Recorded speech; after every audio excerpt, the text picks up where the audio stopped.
Yeah, that's true. There's no intro.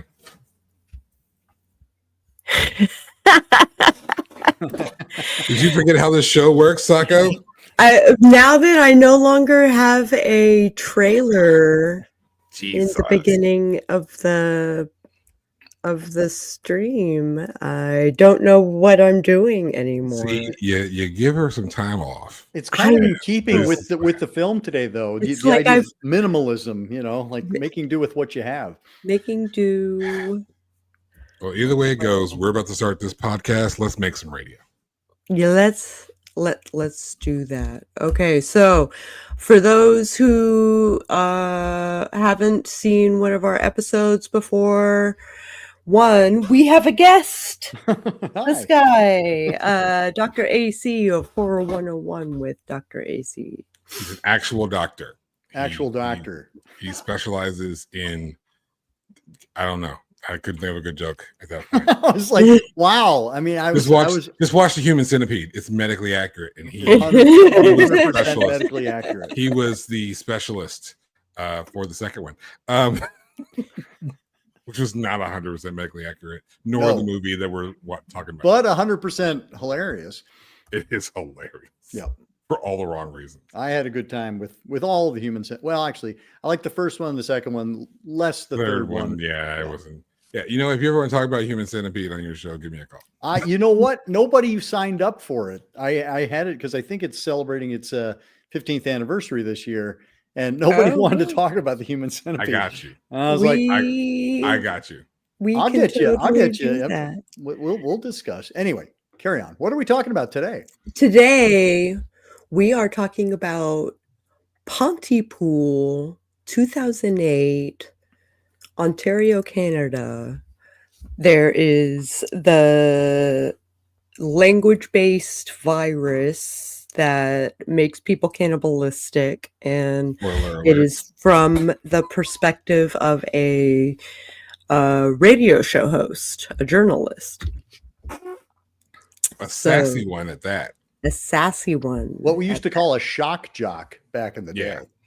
Yeah, anyone who knows the name Howard Stern outside of the movie Private Parts, that guy. That guy, yeah. He was a sensationalist, is what I guess we would say today. He was a sensationalist. He intentionally wanted to rile up the people. Why? Because why not? No, because the ratings, provocateur, One of the most classic parts of Howard Stern's movie Private Parts that sticks out the most to me has always been when there's a little scene in the hallway outside the studio, and they're like, no, there's people who love the show and hate the show. It's like, well, the people who love the show watch the show because they want to see what he's going to do next. And the people who hate the show watch the show because they want to know what he's going to do next. Yep. And, everything comes back to wrestling. In the ring, we don't care what the reaction is as long as there's a reaction. The goal is to get the crowd to react. Yep. Whether they're cheering you, whether they're booing you, whether that's your intention or not, that is the goal, is to get the people involved and have them reacting somehow. Well, and I feel like you can always play off of that. We didn't have the term hate watch, back growing up. But I mean, like that's actually a thing now. People are like, I watch this show because I hate it so much, or I hate that person so much. Which is weird to me. It's not how I operate, but I feel like I could be spending my time doing something far more productive. There's so much media and content that you enjoy, right? Yeah. I have been in the room when the show was playing, but I never got invested in the show. Firefly, Game of Thrones. I've seen the Farscape. I've seen all of it. Yeah. And I don't like it. And that's the thing, like to see a show that you don't like and then not watch the show, it's kind of how that's supposed to work. Right. Because when you're an executive in that office, and I swear all this actually matters. Yeah, we'll circle back around. It'll all land in a second. When you look in, when you're in the office and you're talking about things like ratings or interactions or engagement, I'll hold on to engagement here for a second. You're looking at the ratings, they don't care whether you watch the hour of the show because you loved it or watch the hour of the show because you hated it. You watched an hour of the show, and that's what matters. That's what matters to investors. You saw all the commercials. That's what matters to all the people who are putting that content on the air. And engagement, for example, is how social media works now. You know, whether you're, you know, telling the whether you're commenting here on Sako and the Moon about how much you absolutely love us, or you're saying Dwan's hat is stupid, even though I can get it for a certain price at DwanLHearn.com. Cheap plug. So you can, it doesn't, oh, I hate Dwan's cheap plugs and stupid shirts. You know, it doesn't matter. You still engaged with the comments. You still engaged with the show. So love us or hate us. Tell us all you want. It doesn't matter. We love it either way. And that is kind of the driving force behind Maisie. Yep. That's what he was good for. That's what he was known for. And he got hired at this radio station, 66 or 660 CLSY, which it's weird. I realized like that's not a W or a K. This is Canadian. It's okay. Canada. Maybe it's Canada. It's not supposed to be. It's classy, right? And he's it's. I got that now. That didn't click. My lack of vowels didn't click. But that was clearly why this guy, Grant Mazzy, was hired to this station, apparently very recently. And here he is. He's showing up. It's a big storm outside. He has this crazy interaction in the morning, and he walks into work, which should be a generally normal day, and it sure the fuck wasn't. Nope. Now, Dwan, you hadn't seen this before, had you? This is my very first time watching it. Okay, cool. I mean, because this is one that's I remember when it came out, 2008. It really registered with a lot of like independent horror fans. Like people just really love this movie, and Stephen McHattie became like kind of a minor celebrity. You suddenly saw him in everything for the next 5 years. Anything coming out of Canada, Stephen McHattie was in it in a large role or a small role. And, you know, Pontypool became kind of a thing. And when the 15th anniversary came around, I did a show about it a couple of years ago. And I was saying, yeah, Pontypool. And people were like, what? Like it had completely left everyone's memory. Nobody, no new fans knew about it. And it seemed like a lot of older fans were like, oh, yeah, I remember that. So I'm curious to hear how it landed for you. See, Pontypool was a title that I've seen. It was weird. It's a title that draws your attention because it doesn't make sense, which if you're watching this show, hold on to that for just a moment. So when you're looking at Pontypool by itself, none of it makes sense to me immediately. So I'm just like, okay, that seems quirky. I'm curious what it's about, but I wasn't curious enough to just start watching it blindly. And it's one of those things that's like, I'm going to get to that title eventually. I'm going to watch it eventually.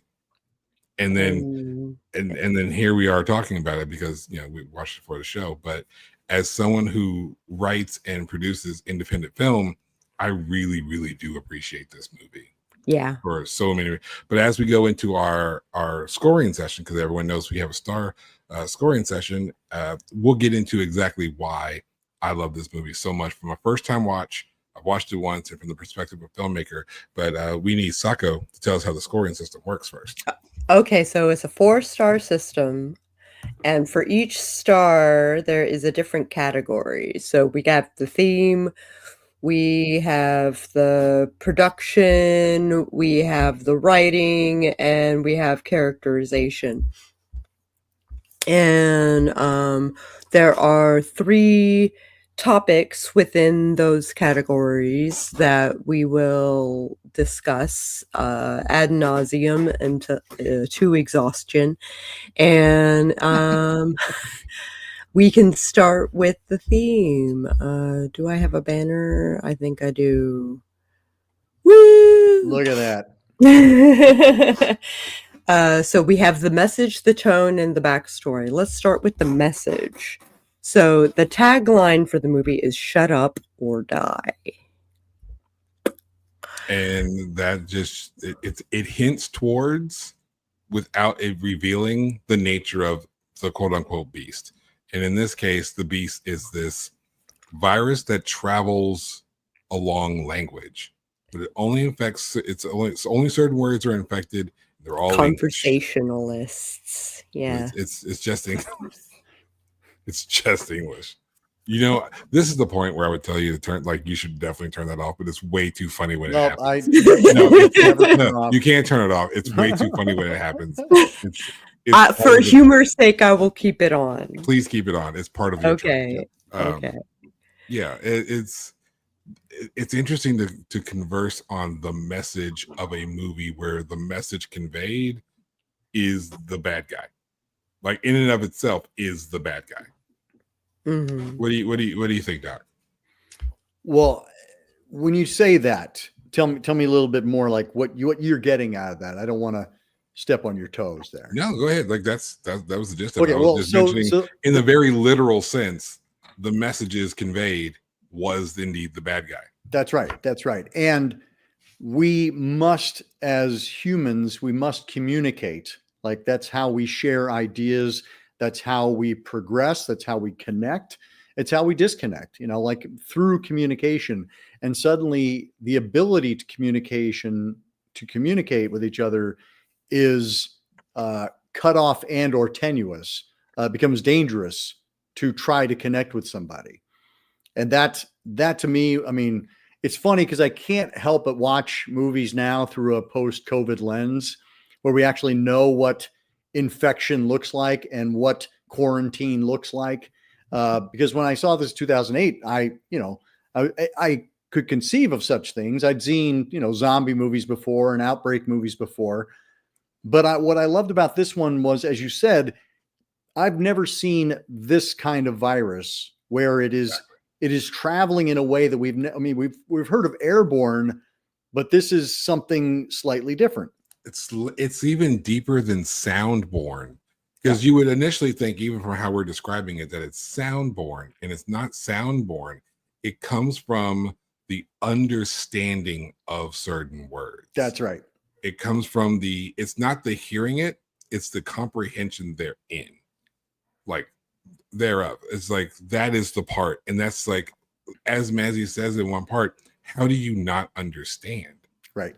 How do you hear something and then not understand it? Yeah. One of the things it's funny, as a kid, I always look at signs and I always think back, like, I look at this sign, this random sign, maybe it's like for a restaurant, and I know exactly what restaurant this is. I know exactly what the sign says. It doesn't take me long. I see it, I know it automatically.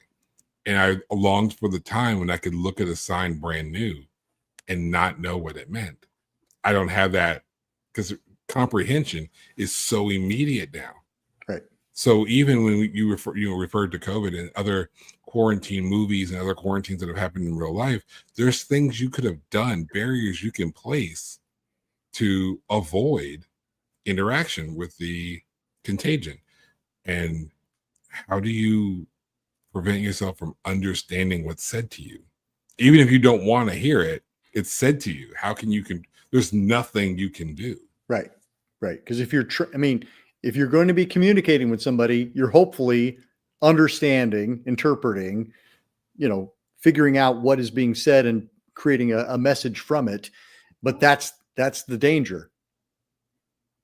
Sako. And that was something I was like, I'd never even conceived of something like that before. I would never have written that. Anthony Burgess he wrote the novel's called Pontypool Changes Everything. Right. And he also did the film, the screenplay. Yeah. So Pontypool is based on the Tony Burgess novel Pontypool Changes Everything, like you said. Burgess adapted the material for the screen himself. According to McDonald, the writer hashed out a script in 48 hours. Which is inconceivable. Not truly inconceivable, but damn. Orson Welles' famous radio broadcast of The War of the Worlds was the inspired the approach that they decided to take. It was simultaneously produced as a motion picture and a radio play. Yep. That's great. And it works so well. The way this is done, and we're going to get into this in the next section a little bit more, but this is like fantastic filmmaking. I have to hold myself back a little bit to wait till we actually talk about production itself. But Mhm. this is masterful, almost masterful. Okay, well, I think we both agree on the message. Like, We all agree. right. The tone and the mood. So, very dark, very isolated, very, that panic that if you were listening to a radio station live while this thing was going on,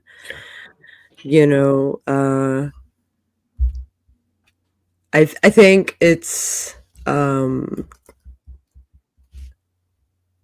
dark and isolated.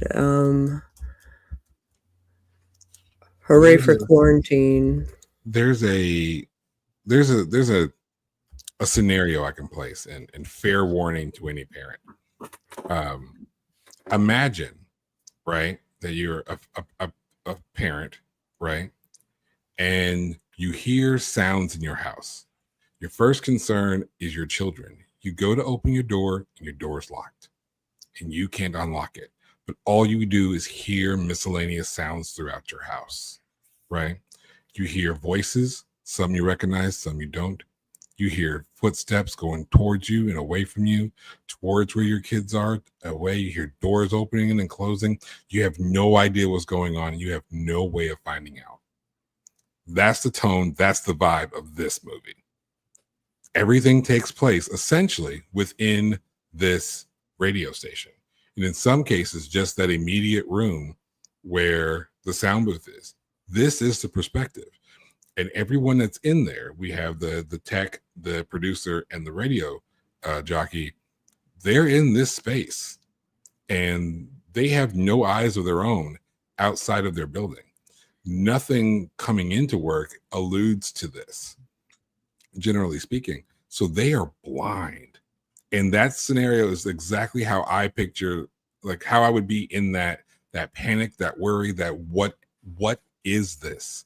What is actually happening? Yeah. That question. It's not what is happening, it's what is actually happening. Because there's a point where he doesn't believe it. Right. But he that thinks it's vibe, a joke.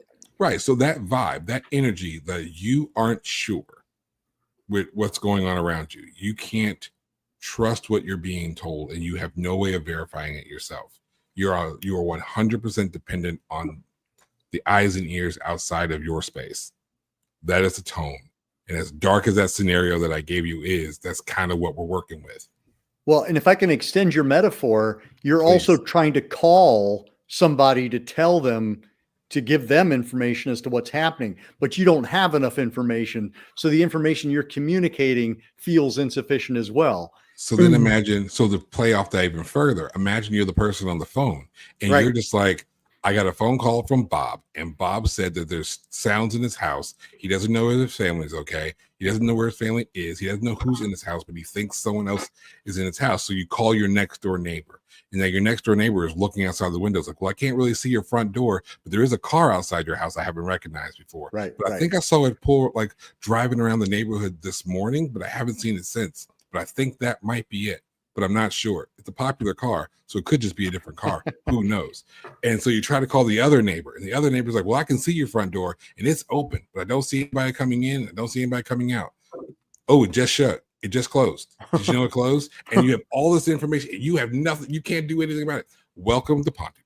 Yeah, yeah. Yep. And you're just trying to communicate it. And again, to your point, like if you're listening to a radio station, you're listening to it, especially it's a kind of a talk radio or a news radio station, you're trying to get the news. So that's what you're glued to, is trying to get that information, and they are trying to give you information and they're trying to get it. I mean, and again, when communication is the problem itself, I mean, the War of the Worlds, reference, I think is really a wonderful one, because if we think back to when that Orson Welles radio actually happened, where they were talking about, alien invaders coming, and people, that's how they got their information.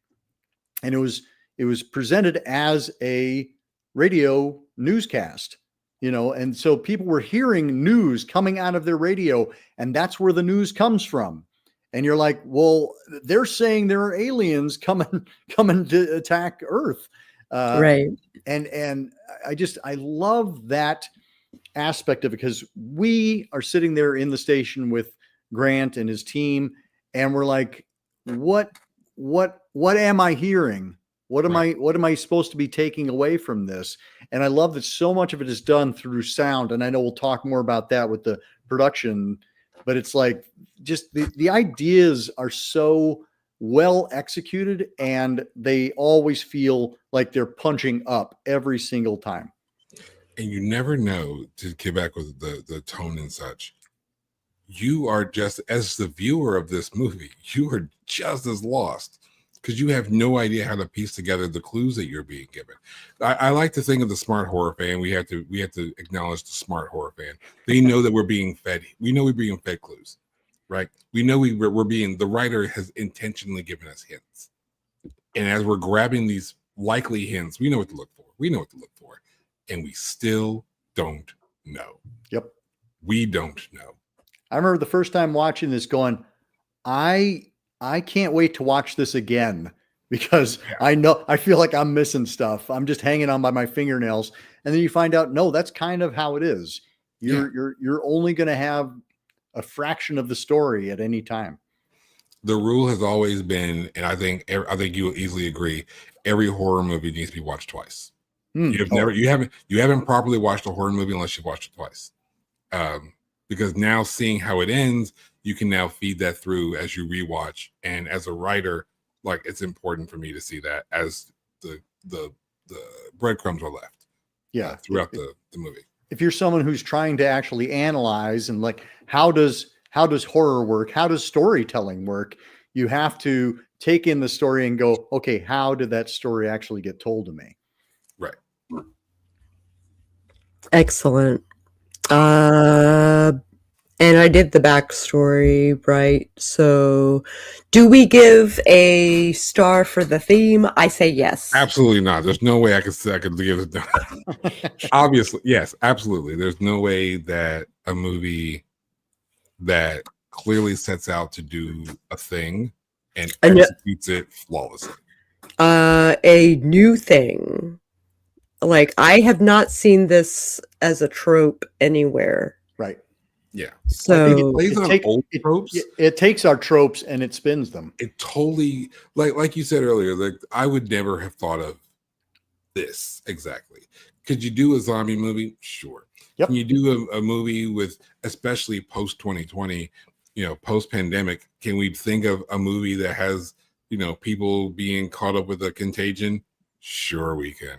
And I use the word contagion because there's a movie called Contagion. There's Quarantine, there's Wreck, there's all these movies where, 28 blanks later, there's all these movies where you have to keep yourself isolated. Sure, but none of them are quite this. Yeah. Yeah, this feels smart. There are so many different things that are done in this particular movie that I think is, whether it's genius or just circumstantial, great.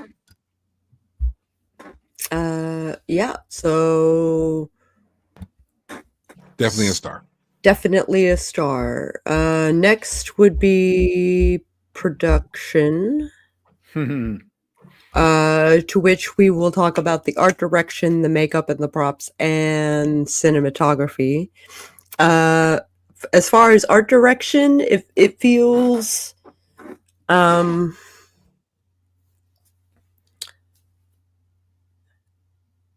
kind of like a behind the not behind the music, but behind the broadcast sort of video, or behind the scenes kind of like true life. This is how we really do it. This is how it's really done. Well, because as consumers, we just take in the news, ordinarily. We don't think about how does it get fed to them? How do they decide what they're going to talk about, what they're not going to talk about? Because news is happening all the time. It just depends on what your interpretation is of what's worthwhile. And to your point earlier, what's going to get us people listening? What's going to get people paying attention to us? So that's why you want the quote hot stories. Right. And just thinking about the optical aesthetic, it's very gray. Yeah. To me. Muted. Yeah. And I think that is such a wonderful idea. Because normally, especially when you start looking at, into filmmaking, you start talking about color grading and how a certain hue to the scene conveys a certain feeling or thought, or matches this, or juxtapositions against something. That color being so muted when you start off in a snowstorm, it just takes the snow. It takes how blank and white and gray dawn in the dark, with the snow would be, and just carries that color palette through the rest of the movie. And it keeps the mood gray, it keeps everything dark. You don't brighten up because the window is open or nothing like that. There's not like bright green grass outside, and there's not like bright blue skies. It's just all muted gray. The walls are like black or gray or wood toned. And with that color grading that they used, it's just really muted and almost not quite to the point where it's sad. It's almost emotionless, which I think is what their goal was, to be close to emotionless so that you don't have any other optical influence on the mood and tone that they're trying to push at you. Oh, put. Within the cinematography, again, we're also dealing with a limited space. We basically have like a single location. Essentially, yeah. And so you have these opportunities for pulling back and showing different viewpoints, but there's so many times we just got a close up of Grant Massey's face. And oh my God, Steve McHatty's face. And Steve McHatty's face is so great. Like you can just tell that this guy's had some miles on him.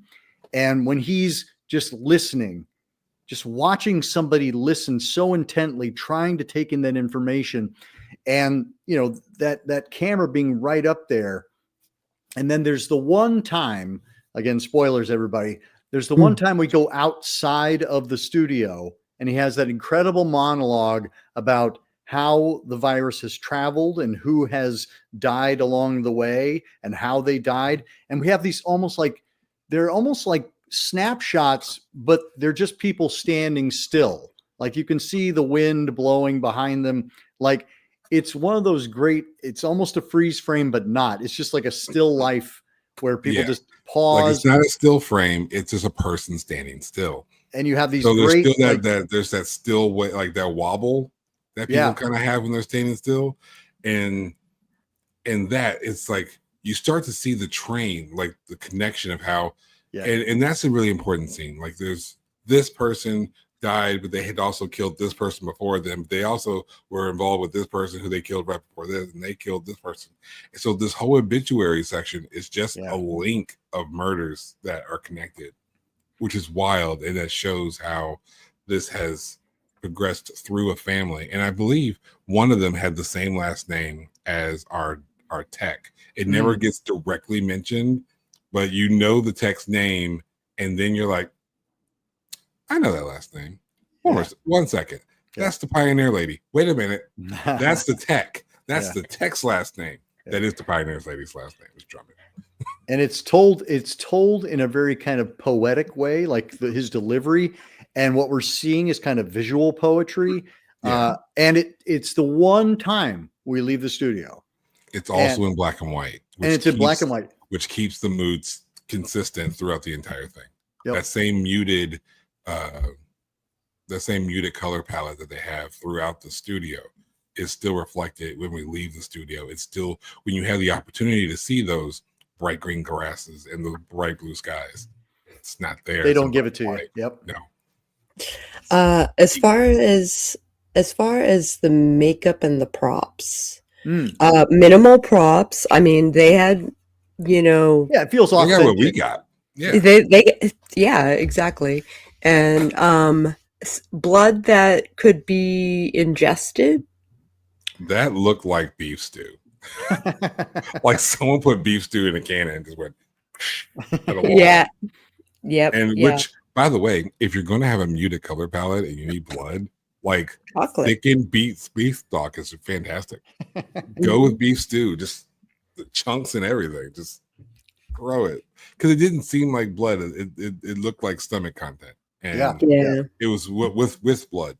So it's just like it's taking full advantage of this color palette. And for you filmmakers out there, this is a great way to cut costs.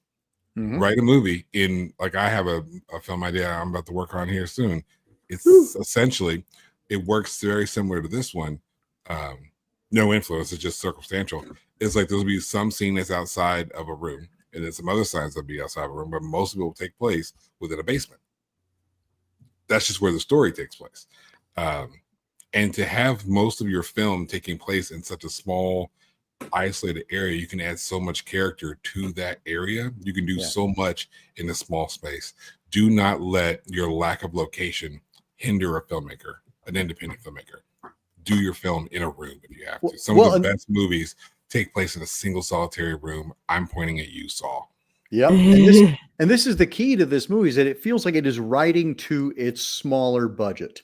Like it is like, I'm putting these limitations on myself so that I have to get creative. I have to be smarter than the average horror film or the average zombie film. Yeah. And it helps. It helps when you have a small budget to not look like you have a small budget, because like, that's not a minimal budget. That's intentional. That's art. Yep. That's what that is. That's art. And you can hide a budget with art and some creativity. Well, and I think the sound design is also something that would fall under this production, and sound is so important to this movie, you know, like, and even you have the illusion within the illusion, you know, you have the guy who is, you know, supposedly the traffic guy who's up in his helicopter, but he's just using a helicopter sound effect as his background. You know, he's never up in the sky. And so I love that kind of meta commenting through the movie. It's like, we're hearing the illusion of an illusion. It's like, it's just brilliant. And it's all sound design. It's like when you watch any movie or any documentary, and, you know, a lot of times the sound that you're seeing isn't the sound that you're hearing. That's right. It looks like a horse. It's not. It's, you know, it's coconuts being knocked together while following around the king going through the forest. Monty Python. But we're getting the characterization and casting, but I have to note. Not yet. I know, but I just have to note the guy who played, or whoever played the traffic guy, gold star in his own right. That level of acting, because even for us, everything he did was in his voice. Yep. Where he was, how far he was from his phone, everything was in his voice. And when you write that and you then portray it, you have to do it in such a way where it's like, we set up your normal here, we establish your normal here, and now we have to progress in a certain direction in order for you to tell a story when we can't see you. Yeah. Like, unlike with Grant, everything, like you said, with those close-ups, to get back to the topic, to get back to those close-ups, everything is in his face. There's so many close-ups, and the worry is in his face, the feeling of being screwed over is in his face, his panic from earlier in the car is in his face. Everything is in that very well contoured face. And note, when you're going to be using so many close-ups like that, you have to be very, very careful with makeup. Yeah, it's that close up. This is why we're bringing it up at this point. When you're that close to the face, you can't have the makeup. You just have to have a really clean face. You got to see the face as it is. Otherwise, whatever you put on it is going to show. Keep that in mind. And the artifice, you know, then that you lose that feeling of this is actually happening. Yeah, because it takes you out. That's right. And so as filmmakers, because again, the gist of Sako and the Moon is for the independent writer, the independent filmmaker, to share craft secrets and thoughts so that people who are watching can do the things we do, can write all the million books that Sako writes and such, and do the podcast and produce things and produce films and such. And that's one of the things. So the directors have to be very, very like really on your makeup team and say, hey, this is what we're going for. Keep his face clean. Yeah. Like keep his face clean. We're Or going high def. right. Yeah. If it's going to be high definition, we got to see the contours of his face. I have this envision in the shot list of a very super close up shot. Pore, right. You want that pore. Stubble. You want that pore. You want that stubble. You want the shadow under the hat. You want just enough hair here. So the makeup and hair and your stylist people have to be on board with the vision, and directors, you have to be telling them what you want in a scene, and this is why. Right. After credit scene. I totally missed. the scene. There was an after credit scene. It was an after credit scene. I missed it. Oh, you didn't watch? Oh, well, shoot. Actually, what ended up happening was I was watching it via Prime. So after a certain point, it shifted movies. Yep. It cuts off and it shifted movies. So I just like, oh, that must be the end of it because it didn't stay. It shifted movies. So I just turned it off. It is a head scratching coda. Let's put it that way. Oh, where you're like, I'm not quite sure what that means. And I've talked to people about it. Some people accept it. Some people just really dislike it. So I don't think we can really go into it. I mean, I have no idea what you're talking about. Yeah, exactly. So, but it's something when I kind of want to be blind to it. I kind of want to be blind to it. We'll go back and watch it. Sit down with it, you'll be like, oh, you're right. That is very peculiar. So I'll ask you, since you're the only person that would know it, and hopefully you can respond in a way that maintains its ambiguity. Do you believe that it was a proper creative choice? Like, did it actually benefit the film for having it? Well, I think what it does is it prompts questions. Now, whether that is satisfying or not to a viewer, I think is subjective. Fair. It was something for me that I was like, I thought you stuck the landing and then you added this bit on, and I'm kind of like, I kind of gathered that from the internet. Yeah. See, that is a common thing that tends to happen. We write something, we get the idea like, oh, this is good. What I got is good. You share it with like either your beta readers or your producers, and they're like, this is good. This is great. And you're like, all right, cool. Let me expand on it because I want to make it even better. Right. Sometimes the best thing to know about a writer, or when you're producing a film or making music or writing a book, is know when to stop. Know when to stop. No one says this enough. This is advice that no one really gives. Know when to stop. I mean, I guess the thing is that with Pontypool, it is so absolutely a choice that is made. It doesn't feel like somebody who didn't know how to stop. It just felt like, this is one more thing I want to make sure I put in there so that people continue into the sequel. Is there going to be a sequel? Whatever, but it's definitely there, and it feels so intentional that I think and considering how thoughtful the rest of the movie has been and how measured and within its own parameters, this goes into a completely different direction. I think that's not much of a spoiler, but it goes in a different direction. And that's why it feels not of a piece with the rest of the movie. And I think that's why I think it's intentionally jarring.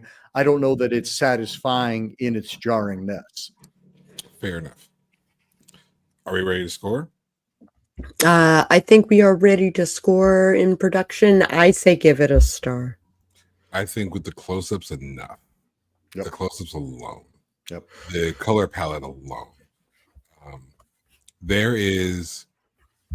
It was visually a very striking. Like the art direction is. Mwah.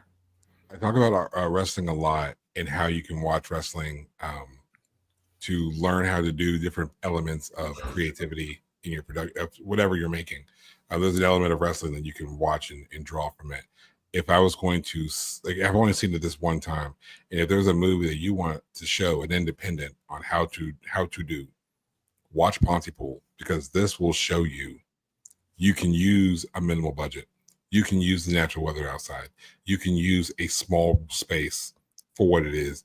You can just say, all right, Just a nifty 50. that's like, recording equipment. I need that. This is a computer and it connects in here. You got flip phones that don't ultimately do anything. Just something like you open it and you see whose name is on it. That's simple. It's so simple. It's that simple. You can do so much with so little. So star for production. 2 stars so far. 2 stars so far. Let's move on to writing. Terrible writing. Absolutely garbage. It's just, can't believe no ideas. Nothing. It's nothing to say. We'll talk about the dialogue, the plot, and the pacing. With the dialogue, I felt like it was contingent on dialogue. Absolutely. Yeah, because the show it's a radio show. It's a radio show. You're watching the behind the scenes of a radio show. And so when you are presenting radio in this form, although we're watching it, you're presenting radio. So you have to see how radio is presented. And if you're doing radio, it is all voice. It is all voice and sound effect. And when you can't see otherwise, just like we were talking about earlier with Ken, when you don't know otherwise, you have to take your sounds at face value.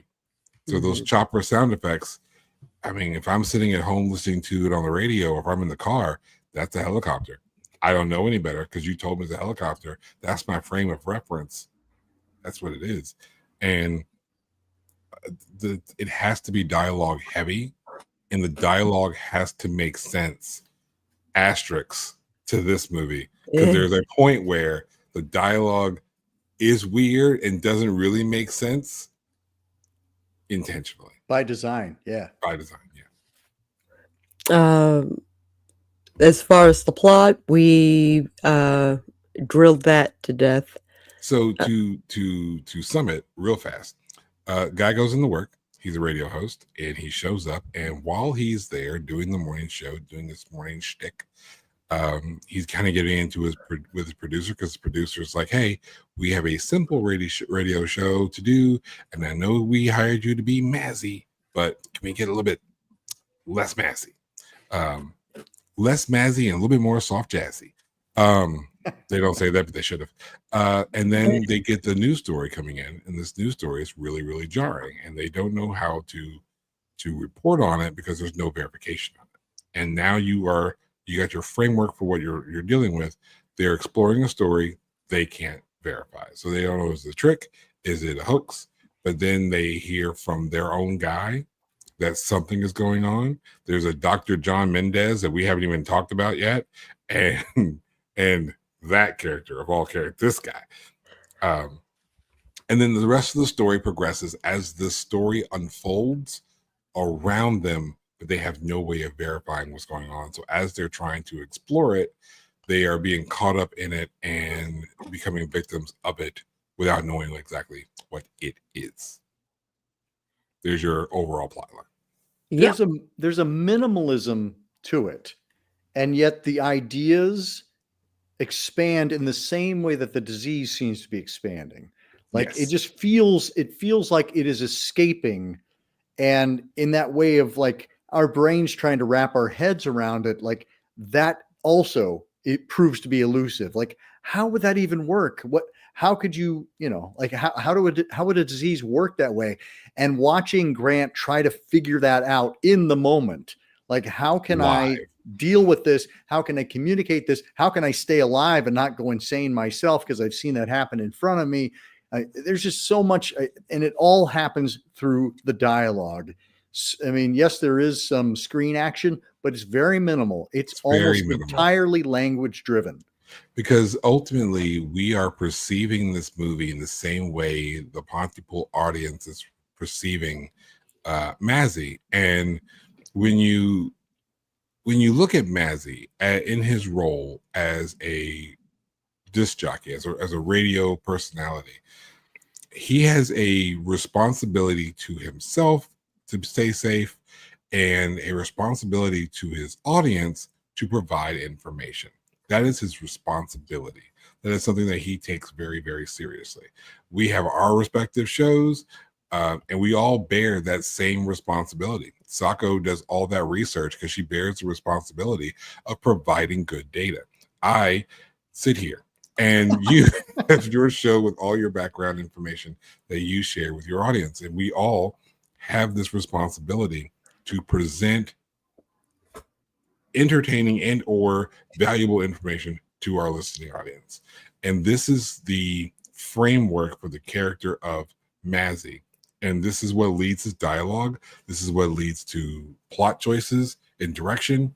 Because in the end, he's trying to understand it, not just for his own preservation, right, but so that he can help those outside. And that responsibility that pushes the story forward.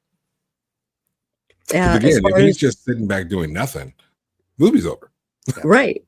The moment he goes like, screw this, and cuts the radio off, movie's over. Like, that's done. Pacing. Right. I felt like the pacing was really important because they only reported what would, the breadcrumbs are dropped ahead of time. So you can tell that it is originally a book. Because it goes by the 3-act rule, and it doesn't have the saggy middle because it has that midpoint. That midpoint is super important. Do you feel like the pacing is held up throughout? Mm-hmm. I quite enjoy it. So the writing, how do we feel about giving it a star? I say give it.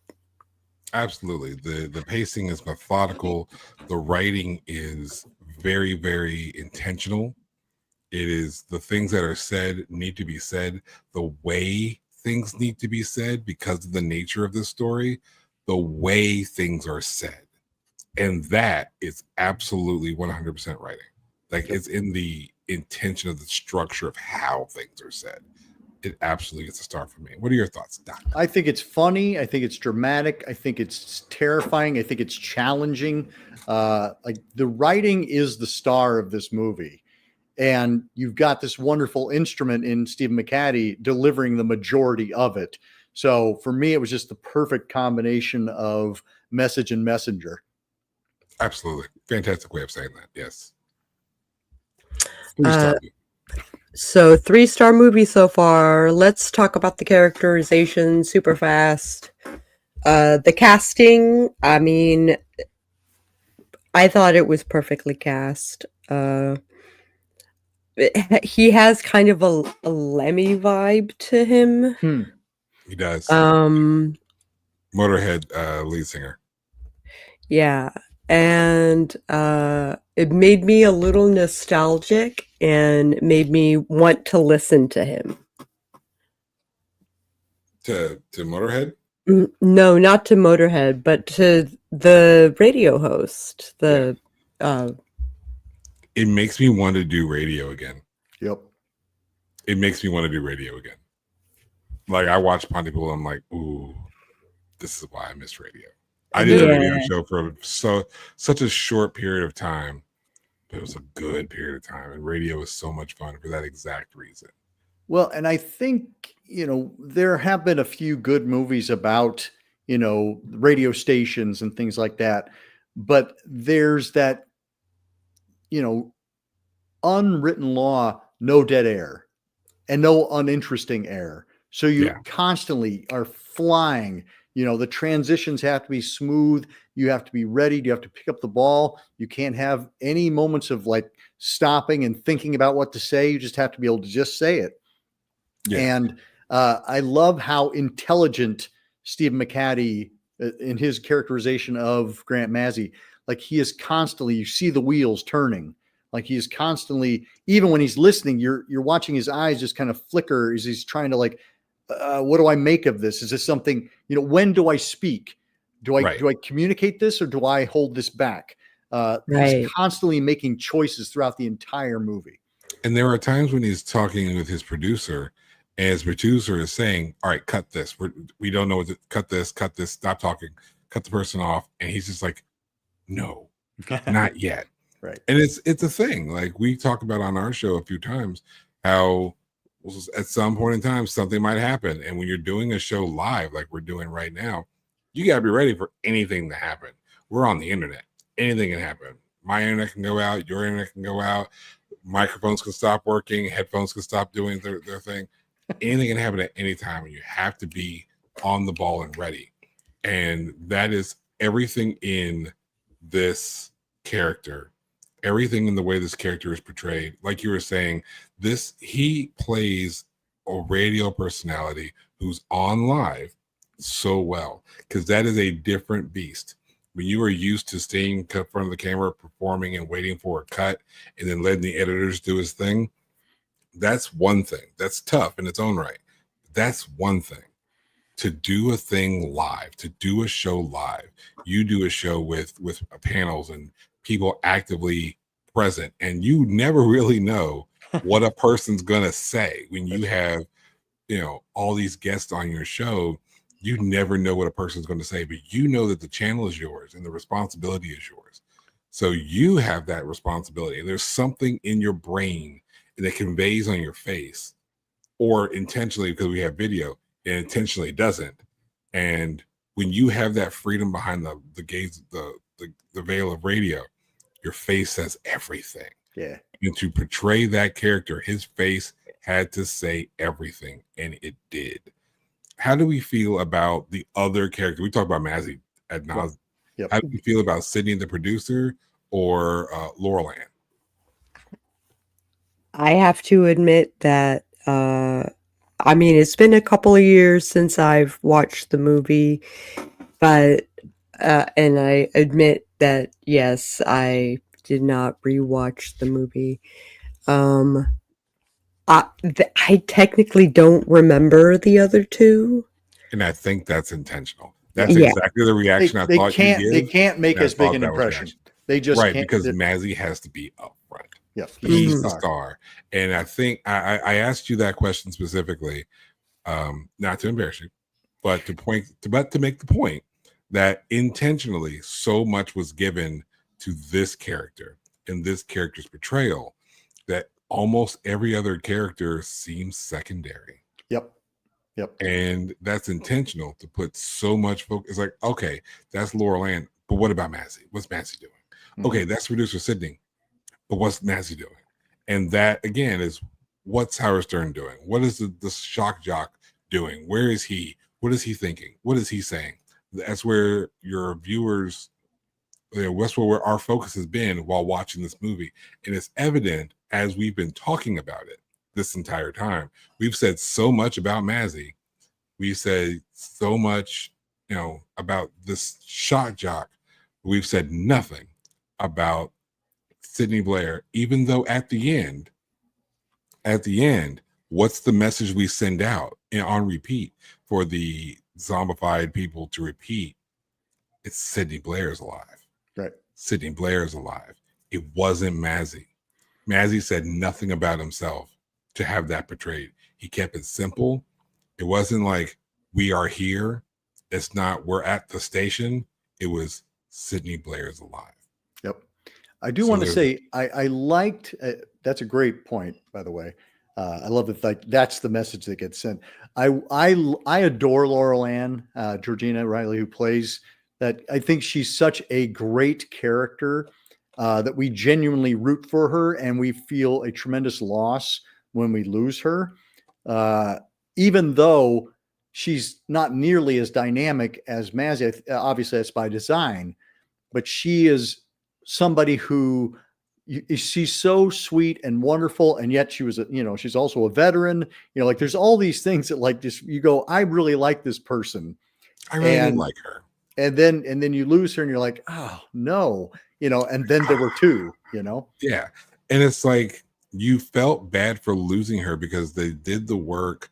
She portrayed a character in such a kind, sweet, hometown, small town girl who's seen some things, but hasn't changed her. It hasn't modified her. It hasn't taken away that small town the innocence that she had. Exactly. Yeah. And yet when you lose her, you're still like, so what's Mancy going to do about it? Yeah. And this is one of those things where you have to know, not to steal a line from wrestling again, but you have to know your role and shut your mouth in a sense. You have to know that, okay, we're all focusing attention wise on this character. So everybody else has to play other characters in support. You have to play it secondary.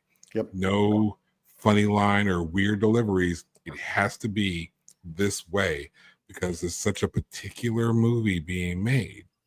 Everything has to be so well and intentional. Well, what you just said there is so, because when Mazzy is listening to our Eye in the Sky, Ken, he's giving all of his energy to listening to Ken, so that we are absolutely listening to Ken as well. I think it's amazing that Ken is as much a character as he is, considering we never see his face. Never see him, but he does so much work. Yeah. There's so much work by Ken. And there's I mean, that's kind of one of the, kind of going back to the production, but we have a lot of characters in this movie, but we just get little pieces of them. We get to hear them, or they come into the booth as guests and then they get kicked out again. Or even that they use, let's see, the sound of the victims screaming is partially taken from the famous chest bursting scene from the film Alien. Nice. You can even hear the hissing from the face hugger. Yeah. I mean, I love an intentional Easter egg, but to talk about characters as we approach the hour, there is. I loved this moment. So you have this very serious thing that Mazzy's just introduced to the public, and then they're like, "We don't know what we're talking about, what we're dealing with this thing. Go on with this family who's going to sing a song from Lawrence of Arabia," and I love that this is essentially a throwaway. It's to throw off the vibe, and it's just to throw it off into this like serious what, right? And so you see this and you're just like, what the hell is happening right now? And I was kind of with Mazzy, because he's just like, we can't just go from what we just said to whatever the hell this is, right? And as throwaway characters as they seemed, when they finally do leave that one room and they're going through the station, homegirl is sitting right there. She's right there. She goes to attack, and you're not ready for her. You've forgotten all about this family, all about them. They did not exist to you. They were introduced. It's like Chekhov's gun. We always talk about Chekhov's gun when we're talking about stories and movies and such. They were planted there, and we had homegirl tripping a little bit. I was trying to ignore the fact she was in blackface. We're going to let that go for a second. We're going to let that go. Also, blackface on radio. You're like, you know what? You don't need to do. Never mind. Keep in mind, she was in blackface for her character, her Arabian character. Yeah. On the radio. Choices. And I think, again, this is one of those things it's intentional for the movie, for the watcher. It's like, the huh? Yeah. But then again, you forget about this family, and then she's right there. And I love how we come back to this family. We come back to, this is Mazzy's first real feeling of what is going on out there. This is his first real introduction before he fully understands that this is his introduction to what's going on out there. And then it comes back and bites us in the neck, or at least Sydney, or tries to. So I would say, I don't know what you all are thinking, but I think if we come down to stars, we got to hang them out. It kind of got to give him, because Grant Mazzy is such a strong character, and he grows consistently throughout the movie, and it's his growth that we follow. Yep. right? Yes. And to counter that, or to work alongside that, it's not just how big of a character Mazzy was. It's how small the other characters are in comparison, intentionally. If you grow watermelons in a garden and they're all super huge, none of them seem special. Yeah. Right. But if you have that one watermelon grown in the garden and all the other ones are just kind of puny, that one's going to stand out to you. And this is what was done with Mazzy in this movie. He was that huge character amongst smaller characters that just, they did their thing to support him. Yep. That was their goal, to support him. Even Dr. Mendez, and we don't have time to get into Dr. Mendez, No. but just to throw this out there to anyone who hasn't seen Pontypool and is going to watch it after this, keep in mind, because you can watch it on Shudder, keep in mind how little we've mentioned Dr. John Mendez. Keep that in mind as you go back and watch the movie. And as you explore the entire movie, think, how can that character be mentioned so little on this review? They must be bad at reviewing it. No, it's just that Mazzy was such a significant character in this movie that even John Mendez, we don't have time to talk. Can't register. Yeah. It's not, even John Mendez isn't an important enough character for us to mention in this review of Pontypool.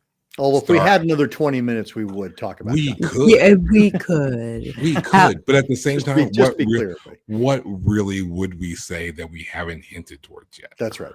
That's right. So I move that, yes, we give it the 4th star. Absolutely. This is one of our 4-star movies. Hurrah! One of our 4-star movies. I'm pleased you're pleased. Very much so.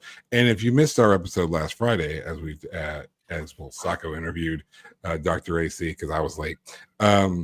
This was the suggestion of Dr. AC. This is our guest's suggestion. He recommended this movie. We all watched this movie. We came back and discussed it. So we want to thank you for that recommendation. Absolutely. And thank you for joining us on the review of it. I was glad to be able to pass it along, like the infection that is in this movie. I want more people to know about this movie, and I want more people talking about this movie. Shut up, but don't shut up about Pontypool. Yeah. All right. Thank you all. Amanda popped in to say hi before watching Pontypool. Hi, Amanda. Hope you enjoy. Hello. Hope you enjoy it. I hope you like it and as much as we did. And we will see you guys on Friday. Wait a minute. You keep running away so fast. I know. We have a guest here. Yeah, but the guest has to leave. That's all. We have to tell the guest. The guest has to at least leave us with some how to find him. You can at least tell people what channel that they can watch you on. Please, thank you. Speaking of liking, everybody should like and subscribe Sako and the Moon, like right now, if you haven't already. And then, wander on over to Horror 101 with Dr. AC. That's on YouTube. That's on Spotify and iTunes. And the blog is also Horror 101 with Dr. AC. Basically, if you type in Horror 101 with Dr. AC, you can follow myriad links to get to where you want to be. If you want to see this bright smiling face, great, go to YouTube. If you just want to listen to these dulcet tones, go to Spotify. Go to both. Do both at the same time. Go follow him. You'll see maybe me and Sako on his show here sometime. Undoubtedly, that's happening. So, all right, now we can go. But thank you both. This has been delightful. It's been great. Our Friday conversation and the follow-up has been just as enjoyable. So thank you both. I really appreciate your invitation. Thank you so much for being here, man. Thank you so much. All right. Thank you so much. All right. Now can we run away? Now if all right, we can go now. We could go now. Okay. We will catch you guys on Friday. Later.